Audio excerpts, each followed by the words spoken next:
There's a recording device in your office.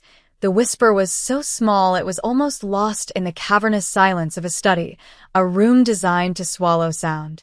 Kang Dae-hyun did not flinch. His entire life had been an education in controlling reaction, in presenting a face of granite to a world that chipped away at men. He was seated behind a desk of polished obsidian that spanned the width of a lesser man's apartment, the city of Seoul glittering like a conquered jewel through the floor-to-ceiling armored glass behind him. Before him stood a young woman in a dark blue maid's uniform, her hands clasped nervously. Beside her, half hidden behind her mother's leg, was the source of the whisper. A little girl, no older than 10, her eyes wide and dark like his desk, her smallness made even more pronounced by a light pink dress that seemed to radiate a defiant innocence in the room's austere, masculine gloom. Dae-hyun's gaze, cold and analytical, shifted from the mother, Imani, to the child, Maya. He had approved their hiring himself a new cleaning service vetted and cleared. Yet here was the breach. Not a gunshot, not a bomb, but a whisper from a child. "What did you say?" His voice was low, a rumble of gravel that had silenced boardrooms and broken hardened criminals. The mother flinched, pulling her daughter closer. "I am so sorry, Mr. Kang. She has an imagination." Dae-hyun ignored her. His focus was entirely on the girl. He saw no guile in her eyes, only a profound, simple fear mixed with a stubborn resolve. He leaned forward, the expensive leather of his chair groaning in protest. "Look at me, child." Maya hesitated, then peeked out from behind her mother's dress. He softened his voice, a trick he hadn't used in decades, a tone reserved for taming wild, frightened things. "Tell me again." Slowly, she swallowed, her small hands clutching the blue fabric of her mother's uniform. "Under your desk," she whispered, her voice a little stronger now. "There's a little black square with a tiny glass eye. It's stuck there with tape.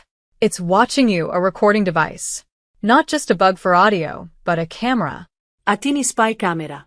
The implications crashed down on him with the force of a physical blow. His office. His sanctuary. The one place where strategies were formed, allegiances tested, and sentences passed. Every conversation, every document reviewed, every flicker of emotion he allowed himself in private. Watched. Recorded. The chill that spread through him had nothing to do with the room's powerful air conditioning. It was the icy touch of betrayal, intimate and absolute. Who? The list was terrifyingly short. Only a handful of people had the access, the nerve. His mind, a finely tuned machine for calculating threat, began to spin through the possibilities, each one a deeper cut than the last. He looked at the child, this impossible variable, this tiny, observant ghost in a pink dress, and a feeling he couldn't name stirred within him. She had not run. She had not told her mother to be dismissed and forget. She had stood her ground and whispered the truth directly to the monster in the chair. He held the child's gaze for a moment longer, a silent transaction passing between them. Then, he straightened up, his face once again an unreadable mask. He addressed the mother, Imani, his tone clipped and professional.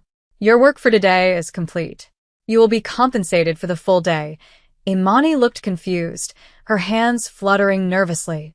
"But sir, we've only just begun the main parlor." "You are dismissed," he repeated, the words carrying an unmistakable finality. He pressed a button on his intercom. "My driver will see you home." He watched as Imani, looking utterly bewildered and frightened, hurried her daughter from the room.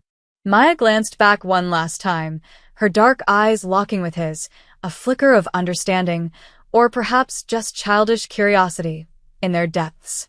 The heavy oak door clicked shut, and the silence descended once more, but it was different now. It was charged, predatory. Dae-hyun remained perfectly still for a full 5 minutes, a statue carved from suspicion. He listened. He let the silence settle, waiting for any indication he was being observed in real time. Nothing. He rose from his chair, his movements fluid and silent, a predator in his own territory. He didn't immediately look under the desk. That would be too obvious if someone was monitoring a live feed. Instead, he walked to the window, gazing out at the sprawling city lights. He ran a hand over his jaw, a gesture of contemplation he knew he'd made 1,000 times in this room. He was performing for an unseen audience. He then moved to his private bar, pouring a measure of whiskey into a heavy crystal tumbler. He swirled the amber liquid, his mind a whirlwind of cold fury. The device was professional, hidden with care. This was not the work of a common thief or a low-level informant. This was someone from the inside. Someone who knew his routines, his blind spots. Finally, feigning a slight stumble, he let the tumbler slip from his grasp. It shattered on the marble floor, the sharp sound echoing in the stillness. Cursing under his breath, another piece of the performance, he knelt, ostensibly to pick up the larger shards of glass. His head was now naturally below the level of the massive obsidian desk. He didn't need to search. His eyes, trained to spot anomalies, went directly to where Maya must have seen it. There, tucked deep in the recess where the desk's leg met the main body, was a small black square. It was no bigger than his thumbnail, attached with a strip of high-adhesion black tape. A faint, almost invisible blue light pulsed from its center. A data transmission light. Not just recording. It was broadcasting. The blood in his veins turned to ice. It wasn't just about past events. It was about the present. They were watching him right now. He carefully gathered a few pieces of glass, his movements deliberate, his expression one of mere annoyance. He rose, disposed of the glass, and returned to his chair. He sat, the mask of control firmly back in place, but inside, a storm raged. The betrayal was absolute. The danger was immediate. And his only warning had come from the innocent eyes of a child who should never have been there. His world, so meticulously constructed on pillars of loyalty and fear, had fractured. Now, every face was a potential mask, every loyal word a potential lie. He sat in the encroaching darkness of his study, the city lights outside mocking his isolation. The list of suspects was a litany of pain. It could only be someone with unrestricted access not only to his office but to his life. The circle was poisonously small. First, his mind went to Minjun, his second-in-command, the man he had raised from a street-smart enforcer to his most trusted lieutenant. Minjun was the brother he'd never had, his shadow in every negotiation, his sword in every conflict. A flashback, sharp and unwelcome, pierced his concentration. Dae-hyun, younger, bleeding from a knife wound in a grimy warehouse alley. Minjun, barely an adult himself, standing over the bodies of their attackers, his loyalty forged in blood and gunpowder. "I will never let them touch you, Hyung," he had vowed, using the respectful term for an older brother. Could that man, that boy, plant a camera under his desk? The motive would have to be monumental. Greed? Ambition? Had the years of being second in line curdled his loyalty into resentment? The thought was a physical ache in his chest. Then, a colder, more devastating possibility emerged. Yeon. His fiancée. Beautiful, intelligent, and poised, she was the perfect partner for a man of his stature. She moved through his world of brutal power with an effortless grace that had captivated him. He had allowed himself to believe she was different, that her affection was genuine, a quiet harbor in his turbulent life. He remembered a night just a week ago, in this very room.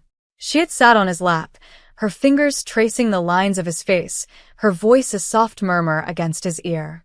"You carry so much, Dae-hyun. Let me help you bear it." Had she been searching for a blind spot then? Had her soft touch been a distraction while her eyes scanned for a place to hide their treachery? The wedding was in 2 weeks. An alliance of power, yes, but he had let himself believe it was more. If it was her, the betrayal was not just strategic, it was a violation of the soul. The camera was broadcasting. They were watching him, waiting for him to react, to make a mistake. He had to assume that both Minjun and Ji-yeon were compromised, working together. But for whom? A partnership of ambition like that needed a patron, a silent backer with the resources and the motive to dismantle his empire. The name surfaced like a bloated corpse from a dark river, Chairman Park. An old rival, a snake he thought he had crushed years ago. Park was patient, a master of playing the long game, of using others' greed as his weapon. It all fit. Park would promise Minjun the throne and Ji-yeon the power she craved, all while planning to discard them once Dae-hyun was gone. The weight of this new reality was crushing. He was utterly alone, surrounded by enemies wearing the faces of friends. His entire organization could be compromised. He couldn't trust his guards, his advisors, his own future wife.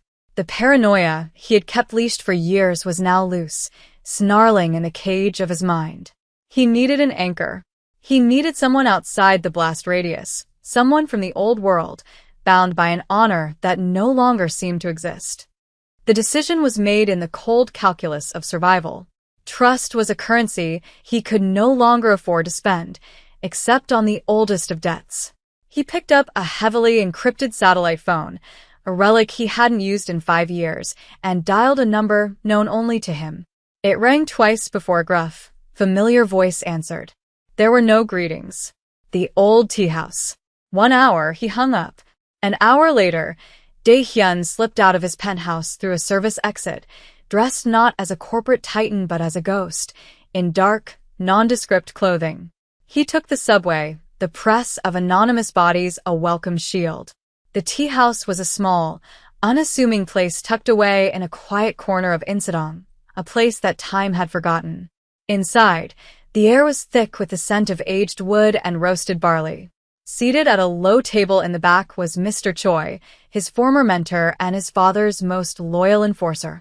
Choi was a man carved from old loyalties, his face a roadmap of hard-won battles. His hands, though wrinkled, still looked capable of breaking bone. He was retired, living a quiet life, but Dae-hyun knew the warrior within him only slept. Choi looked up as Dae-hyun approached, his eyes sharp and assessing. He gestured to the seat opposite him without a word, pouring a cup of steaming tea. For several minutes, they sat in silence, a comfortable ritual from a lifetime ago. Finally, Choi spoke, his voice a low rasp. You look like a man who has seen a ghost. Dae-hyun didn't smile. He reached into his pocket and placed a small, clear evidence bag on the table. Inside was the camera, which he had carefully retrieved after disabling the building's local network repeaters, forcing the device to store data locally rather than transmit. He had handled it only with gloves. Choi picked up the bag, his eyes narrowing as he examined the device. He turned it over, his gaze lingering on the microscopic serial numbers. German optics. Military-grade encryption on the local storage. Broadcast chip is Israeli. This is not something you buy online. He placed it back on the table, his expression grim. This was placed by someone who could walk up to you and touch you. Dae-hyun's silence was his confirmation. Minjun, he said, the name tasting like ash.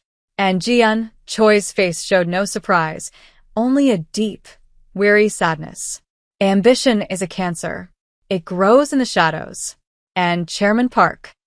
He is the only one with the motive and the means to orchestrate it, Dae-hyun affirmed. He would be the beneficiary. Choi nodded slowly, his gaze distant. Park always preferred poison to a blade.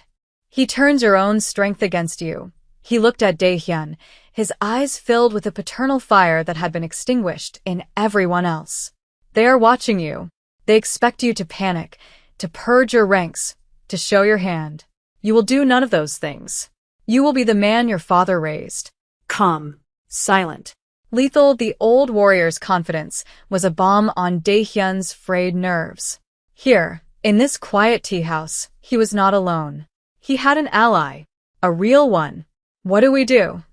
Dae-hyun asked, the question a surrender of his own isolation. Choi leaned forward, his voice dropping to a conspiratorial whisper. You will give them the performance of their lives. The wedding is in 2 weeks. A perfect stage. We will not dismantle the trap. We will let them walk into it. The next 2 weeks were a masterclass in deception, a waking nightmare played out on a stage of opulence and lies. Dae-hyun moved through his days like a phantom, his face a carefully constructed mask of a man in love, a leader in control. He hosted dinners, chaired meetings, and approved shipments, all under the imagined gaze of the traders. Every interaction with Ji-yeon was an exercise in supreme self-control. That evening, he took her to a private dinner at a restaurant overlooking the Han River. She was radiant in a silk dress, her laughter like music, but to him, it was a discordant symphony. "You seem distant tonight, my love," she said, her hand covering his on the table. Her touch felt like a spider's crawl. He forced a smile, bringing her hand to his lips. "Just the final preparations for the wedding. I want everything to be perfect. It will be," she purred, her eyes shining with an emotion he now knew was pure deceit. "It will be the beginning of our new life together."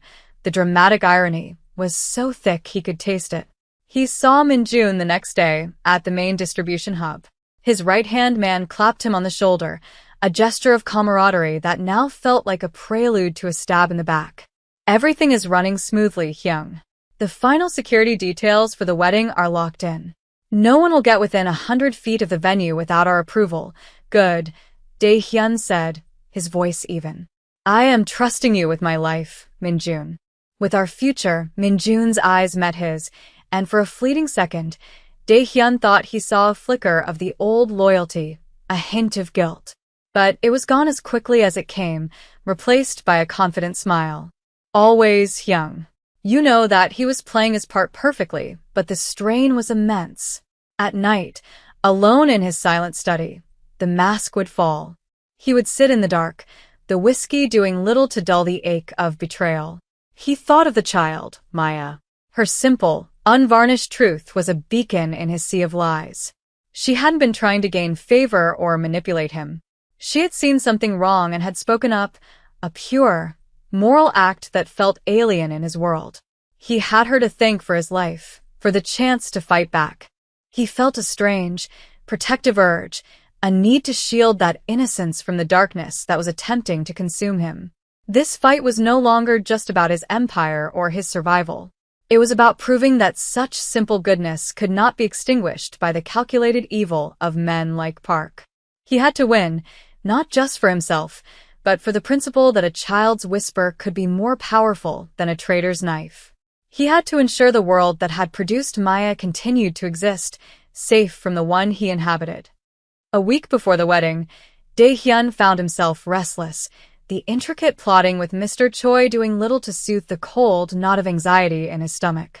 He needed to see her again. He needed to look at the one honest person in his life. He made a call to his household manager. "The new cleaning service. I found their work to be exceptional. Have them come to my private residence this afternoon. There are some delicate artworks that require special attention." It was a flimsy pretext, but it was enough. Later that day, he walked into his living area, a vast, minimalist space with panoramic views, and found Imani carefully dusting a porcelain vase. And there, sitting quietly on a plush ottoman, was Maya, her hands folded in the lap of the same light pink dress. It was clean and pressed, but he noticed the faint fraying at the hem. She wasn't reading or playing with a phone. She was just observing, her eyes taking in the details of the room with a quiet intensity. When she saw him, she didn't look scared, just watchful. He dismissed Imani with a gesture, asking her to attend to the gallery on the upper floor. He walked over and sat not on the sofa opposite Maya, but on the floor, cross-legged, bringing himself closer to her level. It was an act of humility he hadn't shown anyone in years. "Hello, Maya," he said softly. She nodded, her eyes fixed on his face. "Hello, thank you," he said, the words feeling heavy and inadequate. "What you did in my office, that was very brave." She considered this for a moment. "My mom says you shouldn't keep secrets if they can hurt someone, a simple philosophy, yet it cut through the Gordian knot of his entire existence. In his world, secrets were currency, weapons, and shields. To her, they were simply a burden that could cause pain. He saw it then, the chasm between their worlds. He had built an empire on calculated risk and brutal necessity, but she operated on a code of simple right and wrong. She had saved him not out of loyalty or fear, but because it was the right thing to do. He reached into his jacket pocket and pulled out a small, elegantly wrapped box. He held it out to her. "This is for you," she hesitated, looking toward the hallway where her mother had gone. "It's okay," he assured her. With tentative fingers, she took the box and carefully unwrapped it. Inside, nestled on a bed of velvet, was a delicate platinum chain. Hanging from it was a small, exquisitely carved charm, a single, perfect rose, its petals studded with tiny, glittering diamonds. It was worth more than her mother would make in a decade. Her eyes widened, but not with greed. It was with a pure, childish wonder. "It's beautiful," she breathed. "It's a reminder," he said, his voice thick with an emotion he didn't recognize, "that even in dark rooms, small things can shine the brightest." Don't ever lose that. He knew in that moment that his victory had to be total. He had to eradicate the rot completely, not just for his own power, but to create a space where a child like this could remain safe, untouched by the filth he dealt with daily. She was his new moral compass, an anchor of innocence in a world of sin. The plan was a thing of brutal elegance. With Mr. Choi's guidance, Dae-hyun turned the traitor's weapon against them. He had a technician, a man whose loyalty was sworn to Choi and not to his own organization, create a perfect replica of the spy camera. They swapped it out one night, leaving the original, now active again, in its place. But this new device fed a loop. For the last week, Ji-yeon and Min-joon had been watching a meticulously crafted fiction, Dae-hyun proceeding with wedding plans, oblivious, Dae-hyun making unsecured calls about transferring assets into a joint account with Ji-yeon, to be finalized the day after the wedding, Dae-hyun telling his lawyer over the phone that his will was being updated to make Ji-yeon his sole beneficiary. They were feeding the beast, making it fat and complacent before the slaughter. The real work was happening in secret, in whispered meetings with a handful of old guard loyalists Choi had summoned from retirement. These were men who had served his father, men whose honor was forged in a different, harder era. They moved like shadows, resecuring Dae-hyun's empire from the inside out, identifying everyone who had been turned by Min-joon and marking them. The wedding was the centerpiece of the trap. It was to be held at a lavish, exclusive hotel whose owner owed Dae-hyun a life-altering favor. The security, so confidently arranged by Min-joon, would be subtly replaced by Choi's men at the last minute. The guest list itself was a weapon. Every powerful figure, every ally, and every potential enemy would be in attendance, there to witness either Dae-hyun's greatest triumph or his spectacular fall. The night before the wedding, Dae-hyun stood on his balcony. The city lights a cold fire below. He felt a strange calm. The paranoia had been replaced by a chilling certainty. He wasn't the prey anymore. He was the hunter, and the trap was set. He thought of Ji-yeon, likely sleeping soundly, dreaming of her new kingdom. He thought of Min-joon, envisioning his ascent to the throne. They saw him as a stepping stone, a final obstacle to be removed. They had forgotten who he was. They had forgotten the lessons his father had taught him, lessons written in the blood of his enemies. Tomorrow he would remind them. He glanced at the small, velvet-lined box on his nightstand. Inside was a simple platinum band. A prop. The real symbol of his future was not this ring, but the image of a little girl in a pink dress, her eyes holding a truth more precious than any diamond. He was not just fighting for his life. He was fighting for a world where she could keep her innocence. It was the most important deal of his life, and he would not fail. The day of the wedding dawned bright and clear, a perfect blue sky that felt like a mockery. The Grand Imperial Hotel ballroom was a fantasy of white roses and shimmering crystal. Hundreds of guests, a veritable who's who of Seoul's elite and its underworld, mingled, their laughter and chatter a low hum of anticipation. Dae-hyun stood at the altar, a statue in a perfectly tailored tuxedo. His face was serene, but his heart hammered against his ribs, a war drum counting down the final seconds. He saw Min-joon near the front, standing proud, playing the part of the loyal best man. He gave Dae-hyun a sharp, confident nod. The fool. Then, the music swelled, and the great doors at the back of the ballroom opened. Ji-yeon appeared, a vision in white lace and diamonds, her smile dazzling. As she walked down the aisle on her father's arm, her eyes locked with Dae-hyun's. He saw her triumph, the barely concealed avarice behind the loving facade. She was so close to her prize. He could almost feel Chairman Park's satisfaction, miles away, watching his puppets dance. The ceremony was a blur. The officiant's words washed over him, meaningless platitudes in the face of the violent truth simmering just beneath the surface. He went through the motions, his responses automatic. Then came the vows. Ji-yeon went first, her voice ringing with practiced sincerity, promising eternal love and devotion. The crowd sighed, captivated. Then it was his turn. He took her hands, his grip firm. He looked into her eyes, letting her see, for the first time, the abyss behind his own. "I, Kang Dae-hyun," he began, his voice low and steady. "Take you, Han Ji-yeon, to be my wife." He paused, letting the tension build. He could feel Min-jun shifting uneasily. "I promise to give you exactly what you deserve." A flicker of confusion crossed her face. Before she could react, he continued, "And I promise to honor and to protect my family from all enemies, foreign and domestic." He squeezed her hands, a silent, final warning. He said the words, "I do." The trap was now sprung. The officiant, a man on Choi's peril, quickly pronounced them husband and wife. As he leaned in for the kiss, a kiss that never came, he whispered in her ear, his voice a blade of ice. "Did you really think I would know?" Her eyes widened in genuine shock, the mask of the loving bride shattering completely. The applause from the guests was thunderous, a standing ovation for a play whose bloody final act they were about to witness. He led her back down the aisle, his smile now real, predatory, and utterly terrifying. He had her. They were all his. The reception was in full swing, the champagne flowing freely.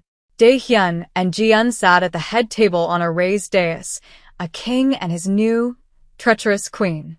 Min-jun stood nearby, accepting congratulations on his boss's behalf, the picture of loyalty. The trap had been baited with the finest cheese. After the toasts, Dae-hyun rose, tapping a glass for silence. A hush fell over the opulent ballroom. "My friends, my family," he began, his voice resonating with warmth and power. "Thank you for sharing this joyous day with me. A wedding is a time of union, of new beginnings. It is also a time for truth." He smiled at Ji-yeon, a smile that didn't reach his cold eyes. "My beautiful bride and I have decided to begin our marriage with an act of complete honesty. No more secrets." On cue, the massive screens on either side of the ballroom, which had been displaying a slideshow of the happy couple, flickered to life. But it wasn't a photo that appeared. It was a live feed from a hidden camera. The image was of a dimly lit, luxurious office. Chairman Park's office. The old man was seated, a smug look on his face, a glass of brandy in his hand. Standing before him were two figures. The footage was from 2 nights ago. Choi's men had planted their own bug during a security sweep. The audio was crystal clear. "He suspects nothing," a familiar voice said. The camera zoomed in. It was Min-jun. "The assets will be transferred the day after the wedding. Once they are in Ji-yeon's control, we move." Gasps rippled through the ballroom. Min-jun froze, his face draining of all color. Ji-yeon shot to her feet, her face a mask of horror. On the screen, her own voice, cool and calculating, filled the room. "Dae-hyun is sentimental. He thinks this is about love. He won't see the knife until it's in his heart. Once he's eliminated, his organization will fall to Min-jun, and I will control the wealth. We will deliver the entire empire to you, Chairman." The room was utterly silent now, the air crackling with tension. Dae-hyun's voice cut through the silence like a razor. "Lock the doors." At his command, a dozen men, previously disguised as waiters and security, moved with chilling efficiency. Choi's old guard. They secured every exit, their faces grim and impassive. Min-jun made a desperate move for his weapon, but he was surrounded instantly. Ji-yeon, white as her dress, stumbled back, her eyes darting around for an escape that didn't exist. Dae-hyun slowly descended from the dais, his steps measured and deliberate. He stopped before Min-jun. "You are my brother," he said, his voice laced with a cold, profound sorrow. He then turned to Ji-yeon, who was trembling, her beautiful face contorted with fear. "And I was going to give you the world," he whispered. "But you wanted to take it instead." He gestured to Choi's men. "Take them, and send Chairman Park a message. Tell him his puppets have been put away." and that I am coming to collect my debt." The wedding guests, frozen in a mixture of terror and awe, watched as the bride and the best man were dragged away, their fairy tale ending turning into a nightmare of their own making. The silence in Daehyun's study was different now. It was clean. The rot had been excised, the betrayal cauterized with fire and precision.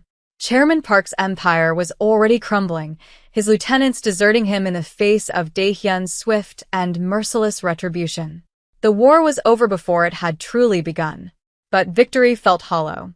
He had secured his throne, but the cost was the last of his trust in the world he had built. He sat behind his obsidian desk, the city lights outside no longer looking like a conquest, but like a million lonely fires. He thought of Maya. He had won, and in doing so, he had protected the small, bright world she represented. That, he realized, was the only part of the victory that mattered. He pressed the intercom. "Send for Imani and her daughter."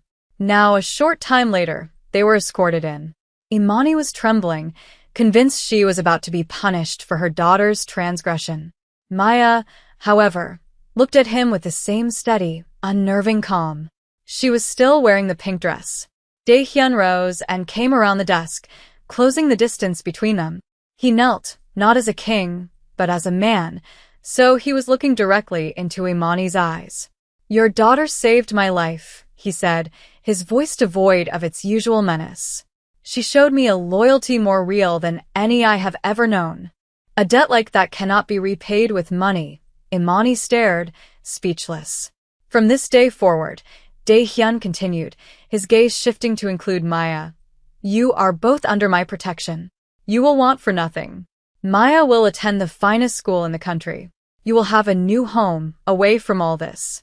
You will never have to clean another man's office again." He wasn't asking, he was stating a new reality. It wasn't a threat, but a vow. "I have spent my life surrounded by darkness, Imani. Your daughter, she is a light. I will not allow my world to touch her. But I will use all my power to ensure her world remains safe." Imani finally found her voice, tears streaming down her face. Why? "Why would you do this for us?" Daehyun looked at Maya, who was now clutching the small rose charm on her necklace. He saw his own reflection in her wide, innocent eyes, and for the first time in his life, he saw a man worth saving. "Because she reminded me," he said softly, "that some things are not for sale. Some things must simply be protected." He had started this ordeal as a king defending his castle. He ended it as something more. A guardian. A protector of innocence. The little girl in the pink dress had not just exposed a camera, she had exposed his heart. And in doing so, she had given him a new, and far greater, empire to rule. We often believe that power lies in strength, in walls built high and armies amassed. We measure a person's worth by the empire they command, the fear they inspire. But this story teaches us a different truth. It shows us that true strength is not always loud. Sometimes, it is a whisper in a silent room. Sometimes, the greatest threats are not the enemies at the gate, but the smiling faces at our table.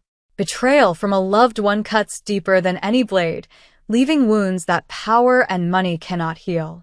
Daehyun was a king in a world of monsters, a man who had forgotten the language of trust. Yet, it was not another king or a powerful army that saved him. It was a child, armed with nothing but innocence and the simple courage to speak the truth. Her honesty was a light that cut through the darkest deception, reminding a hardened man of a world he had long forgotten, a world where right and wrong were still simple ideas. Think about your own life. Who are the people you trust without question? What would you do if you discovered that trust was a lie? Would you crumble, or would you find a new source of strength in an unexpected place? This tale is a reminder that the most powerful force in the universe is not greed or ambition, but the untainted heart of the innocent. It reminds us to listen to the whispers, to pay attention to the small, quiet truths that are so easily overlooked in our loud and complicated world. For it is often in the most humble of places that we find our greatest salvation. What did you think of Daehyun's transformation? Do you believe his act of protection was his true redemption? Let us know your thoughts in the comments below. If this story moved you, Please like this video and subscribe to our channel for more tales of drama, redemption, and the surprising power of the human heart.